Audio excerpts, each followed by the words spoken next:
Welcome back to GLBC Connections. We're slowly winding down our time in Mark. And as we do, I want to think about what it means to be an insider or an outsider. And which are you? Are you an insider or an outsider? I remember one specific moment when I was first starting out in college. I was a freshman in engineering. I was taking a programming class in an ancient programming language that I'm not sure anybody knows how to use anymore, called Fortran. And the professor told us you were to design a program to find an area under a mathematical curve. And he showed us what we were doing. He said, see, it's just like calculus. Well, I had gone to a very small high school, and we did not learn calculus. And so I didn't know calculus. But everybody around me in the programming class started nodding their head. Oh, yeah, that's just like calculus. We're just using a computer program to figure it out, but it's just like calculus. And I had no clue what they were talking about. I was still in my first few weeks of college and was taking calculus, but had not got that far yet. In that moment, I confess I felt like I do not belong here. I don't understand what's going on. Now, I managed to get the program done and managed to get through a couple years of calculus. But in that moment there, in the first couple weeks, I thought, this is not the place for me. I've done the wrong thing. Well, insider versus outsider is a little bit of what Mark 14 is about. I want to read you just a few verses and talk about them. It says this: Now the Passover and the festival of unleavened bread were only 2 days away, and the chief priests and the teachers of the law were scheming to arrest Jesus secretly and kill him. But not during the festival, they said, or the people may riot. Well, here we have the insiders, the chief priests and the teachers of the law. They get together in Jerusalem. That's the insiders' place. And so the insiders are hanging around talking about what to do about this upstart Jesus. Notice the switch in verse 3. While he was in Bethany, reclining at the table in the home of Simon the leper, a woman came with an alabaster jar of very expensive perfume made of pure nard.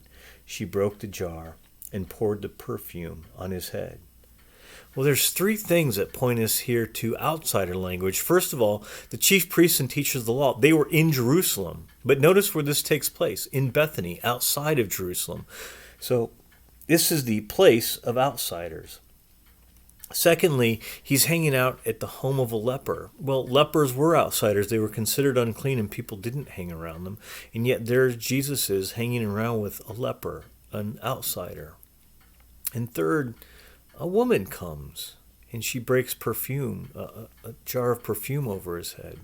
That's a touching moment and shows an incredible act of worship. That perfume was worth tens of thousands of dollars in today's money. And yet, I point out, she's a woman. In our culture, that wouldn't be quite so surprising. In the culture of Jesus, very surprising. Women were outsiders. They didn't do things like that. They weren't considered to be part of the inside crowd. So here we see Jesus in this one moment aligning himself with the outsiders and being anointed by an outsider. This outsider who understands who he really is, who understands that he is headed for his death. And the story continues. Some of those present were saying indignantly to one another, "Why this waste of perfume? It could have been sold for more than a year's wages and money given to the poor." And they rebuked her harshly. "Leave her alone," said Jesus. "Why are you bothering her? She's done a beautiful thing to me. The poor you will always have with you, and you can help them any time you want. But you will not always have me. She did what she could. She poured perfume on my body beforehand to prepare for my burial. Truly I tell you, wherever the gospel is preached throughout the world, what she has done will also be told in memory of her." Jesus says, in effect, this one who is an outsider with all the rest of us who are outsiders, she is the one who knows and understands. She knew who Jesus was. She understood who he was. And she worshiped him as what he was, the Savior who had come to die for the sins of the world. Well, the story continues, and we see now how it resolves in its very inappropriate way. Verse 10, then Judas Iscariot, one of the 12, went to the chief priests to betray Jesus to them. They were delighted to hear this and promised to give him money. So he watched for an opportunity to hand Jesus over. And what do we see here? We see that Jesus is not wanted by Judas. Judas, in the end, is an outsider who wants to be an insider. He's a follower of Jesus, but isn't like it, because in the end, followers of Jesus are outsiders. And so, says Judas, he would rather be an insider, and he sells Jesus for money to the insiders so that Judas could be an insider. That raises the question of who Christians are today. And this basic teaching of the passage doesn't change just because we're a few thousand years removed and just because Christianity is more widely known and Christ is more widely known. In the end, Christians are outsiders, always outside of the dominant culture, always outside of people's expectations. We are the people of the poor. We are the people of the downtrodden.